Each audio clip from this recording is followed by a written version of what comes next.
I'm Arthur, just a typical guy, or at least I thought I was until I spent that unforgettable night at Oakland Manor. Mistwood wasn't just any abandoned estate. It was notorious for strange happenings. People in the nearby town of Redbrook spoke in whispers about it, claiming they'd seen shadows moving on their own or heard faint, eerie voices echoing from its depths. But I had never believed in any of that until now.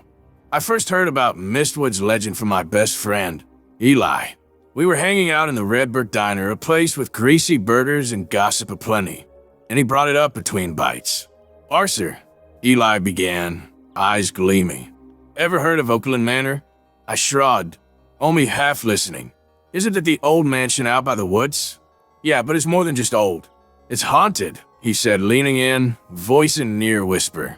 "People say there's something out there. Something that moves when you're not looking, that calls to you in voices that sound like someone you know." The notion was laughable at the time, but a week later, Eli dared me to visit Mistwood with him.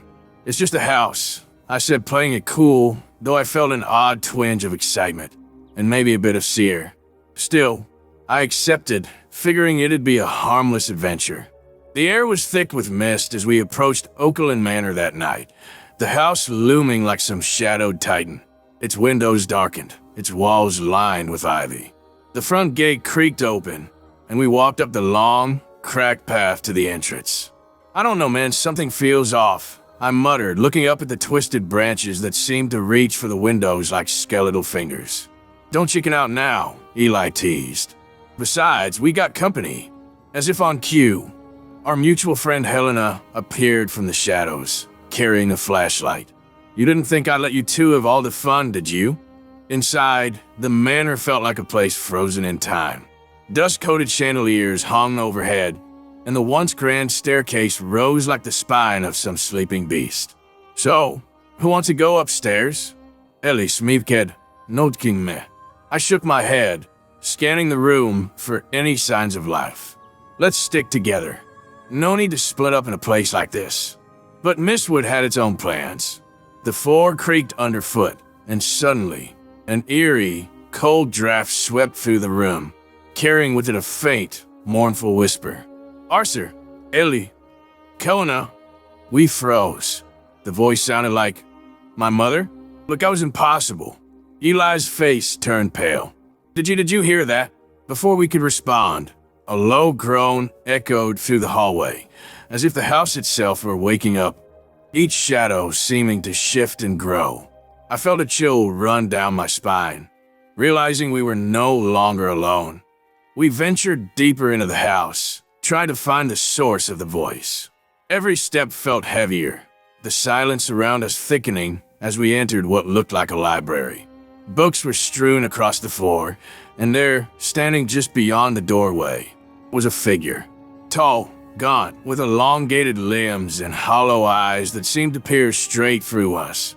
It was the spirit the locals called the Red-Eyed Hellchild. The creature's voice was soft but resonant, like distant thunder.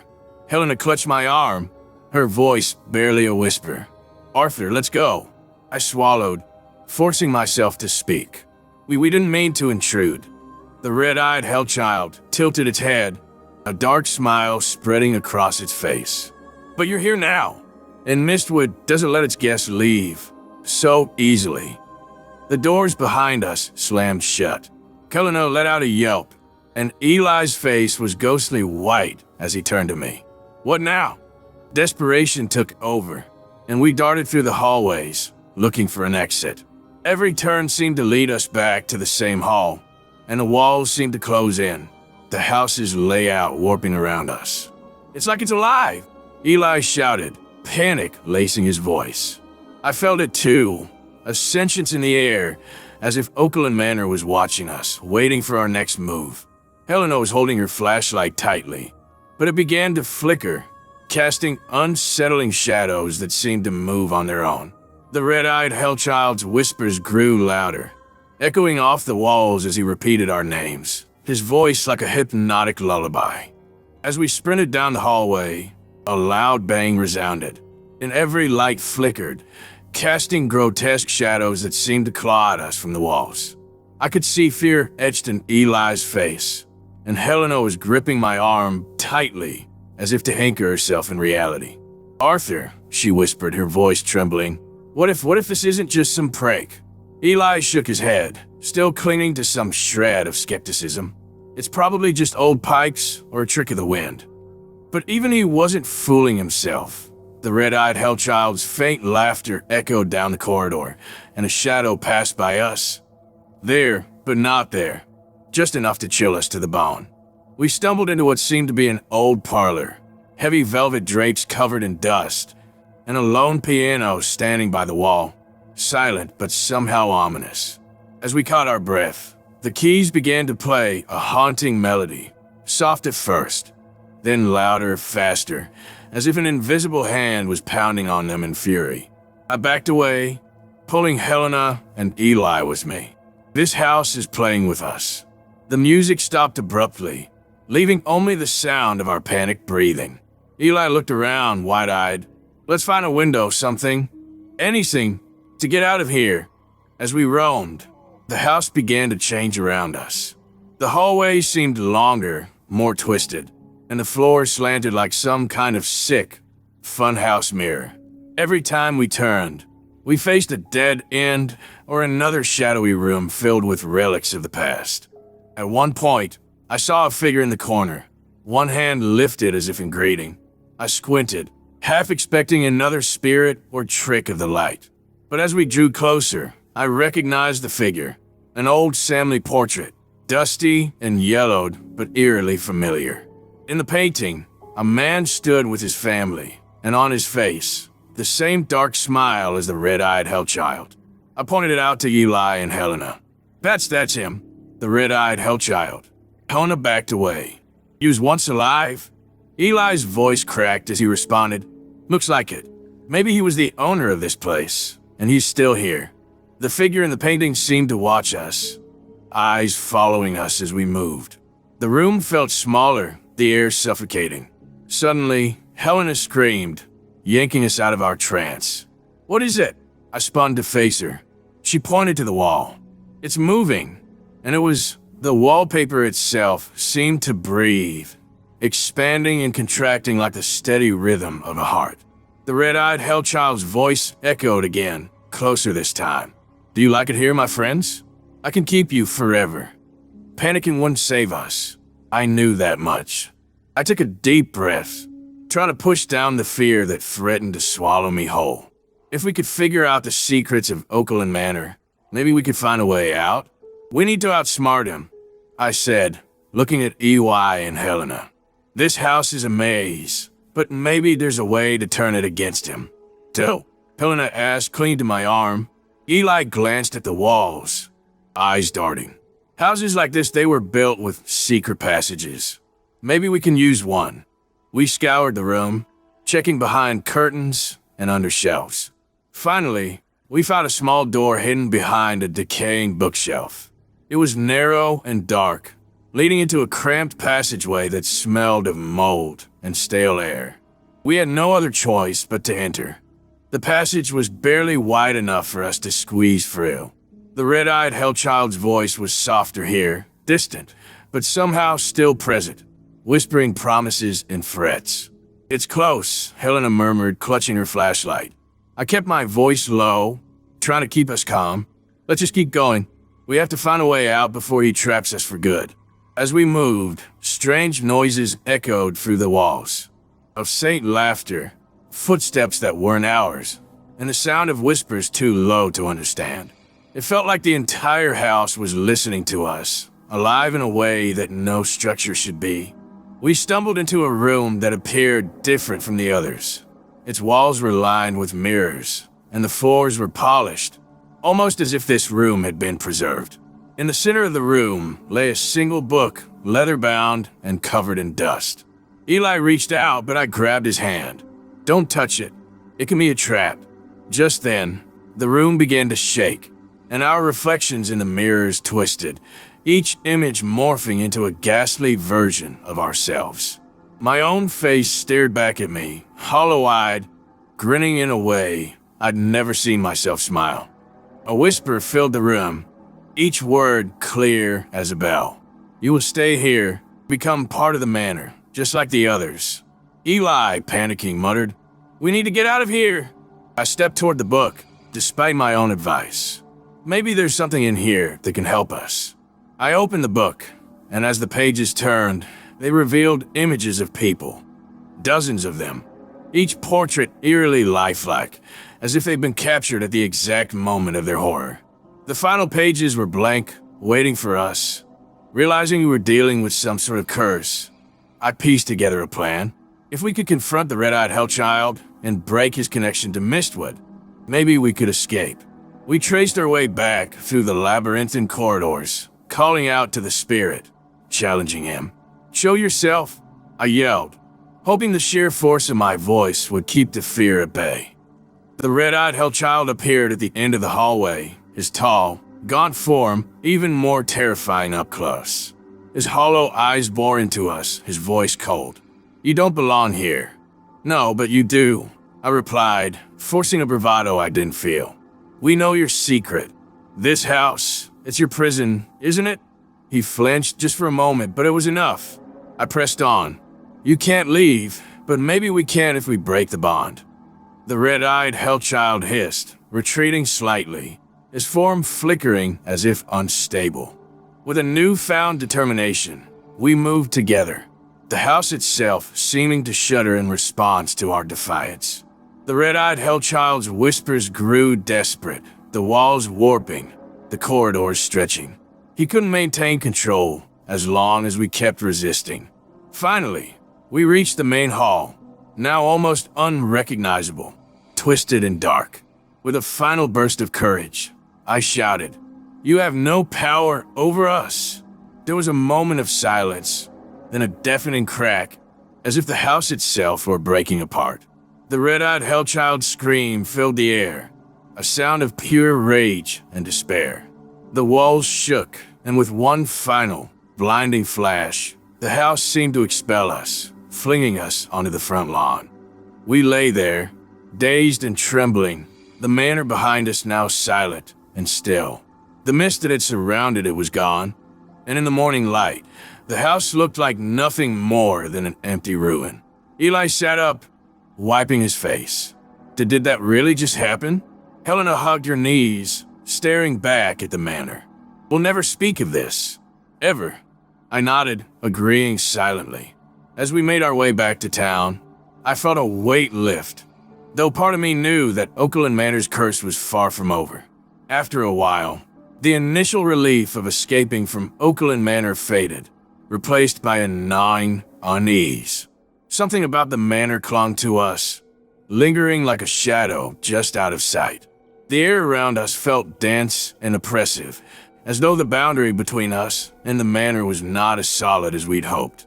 We walked through the forest in silence, the mist swirling around us. Eli kept glancing over his shoulder, and I couldn't help but do the same. The mansion loomed at the edge of the woods, looking darker, more ominous. It almost felt like it was watching us. "Do you think he's still following us?"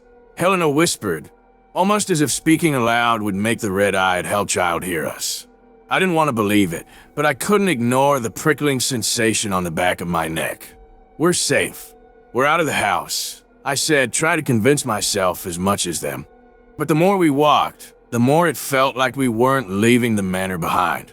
Every path through the forest seemed to twist back on itself, leading us back to the house.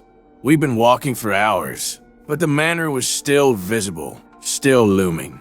"This is impossible," Eli muttered, frustration growing in his voice. "We've been walking away from it, but we're still here." Helena's voice was barely a whisper. "It's like we're trapped." Realizing that we couldn't escape the pull of the manor, we stopped, each of us trying to come up with some kind of plan. My mind raced, grasping for anything that might make sense of this nightmare. "Maybe we need to go back in," I said finally, though the idea sent a shiver down my spine. Maybe the only way to truly escape is to face whatever the red-eyed hellchild wants. Eli shook his head vehemently. "You're saying we should go back into that thing? No way." But Helena looked at me, her expression stealing. "What if Arthur is right? We tried to leave." And look where we are. This isn't over. It won't let us go. Reluctantly, Eli agreed, and the three of us turned back toward the manor, our footsteps slow and heavy. As we approached, the air grew colder, and the wind seemed to carry whispers that grew louder, urging us closer. Inside the front door, the house was still and silent. But this time, we felt prepared, armed with a determination to put an end to whatever curse lingered within these walls. We enter a large library filled with dusty books, towering shelves, and dark alcoves. The place was lit only by the flickering flames of candelabras placed sporadically around the room. Shadows danced across the bookshelves, giving the illusion that something was moving among the rows of books, watching us.